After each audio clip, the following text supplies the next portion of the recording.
তাই হবে, মাকে কৃপা করবো। আর শোন, এটা তো গরু চড়ানোর হলো, আর যখন মন্দিরে দারোয়ান হয়েছিলাম এর মাইনে একটু বেশি দিতে হবে।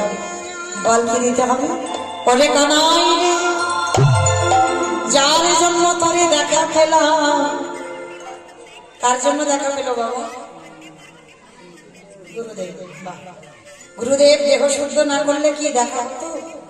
আগে দেহ শুদ্ধ করতে হবে। যে যতই ভজন সাধন করো না কেন, আগে আশ্রয় করতে হবে, তবে বিশ্বকে ধরা যাবে। কারণ নদী পার হতে গেলে নৌকা লাগে, তবে নদীর ঘাট থেকে ও ঘাটে যেতে পারবে। তদ্রূপ মনুষ্য জীবনে গুরুরূপী কান্ডারীকে আশ্রয় করো, আর ওই কান্ডারীর চরণ ধরে তুমি চলে যাও গোবিন্দ চরণে। এইবার বিহারীর কথা শুনে ভগবান বলছে, বল দ্বিতীয় মাইনেটা কি চাস? শোন, আমার গুরুদেব দক্ষিণা চেয়েছিল, সেদিন দিতে পারিনি। বলেছিল তোর সঙ্গে দেখা হলে যেন আমার গুরুদেবের নামটা তোকে একবার জানিয়ে দিই।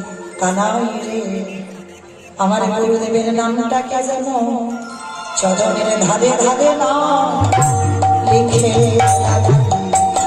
আমি অত কিছু জানি না।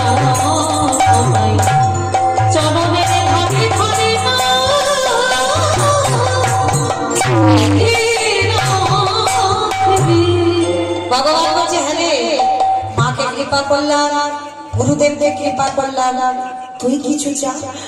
বলে কানাই, আমি তো সব থেকে বড় ধনী। আমার বলো তো, ধনী কে জগতে? যার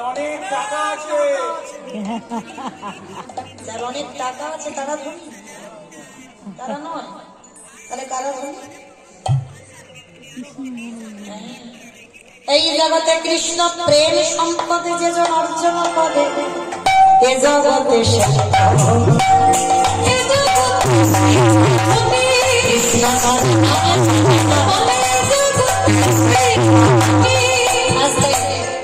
ভগবান বলছে, বিহারি হারি চাইছিস না তো আমি নিজে দিয়ে দিই। কি দিবি কানা? এতদিন আমি বৃন্দাবনের গম্বুজি ছিলাম, আজকে থেকে তোর নামটা আমার নামের সঙ্গে জুড়ে দিলাম। গম্বুজি থেকে আজকে থেকে বৃন্দাবনে আমি প্রতিষ্ঠিত হলাম। বঙ্গ বিহারী লাল